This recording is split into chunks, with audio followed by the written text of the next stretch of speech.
¿Pasa esto en tu empresa? ¡Hey! Tengo reunión con tu cliente ahora. ¿Cómo fue la última visita? ¿Qué? ¡Ah! Bien. Ah, bien. ¿Y a qué acuerdo llegasteis? Ah, que compraría algo. ¿O no?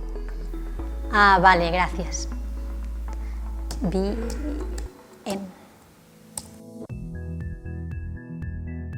Es un problema demasiado habitual que la dirección de ventas desconozca lo que sucede durante las visitas comerciales. Tradicionalmente ha dependido mucho de la percepción subjetiva del comercial. Solo con el CRM, los vendedores han tenido que dedicar mucho tiempo a tareas administrativas. Además, en el tracking que hacen los comerciales falta mucha información importante. ¿Cuánto tiempo ha dedicado a revisar cada producto? ¿Qué productos que no ha adquirido han sido de su interés? ¿Qué se le ha enseñado exactamente al cliente?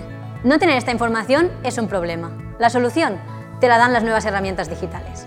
Para recuperar el control de lo que sucede durante las visitas comerciales, necesitas un software de venta inteligente que te permita agilizar el trabajo de los vendedores, monitorizar todo aquello que sucede durante y después de la visita y, por último, extraer métricas útiles para la toma de decisiones.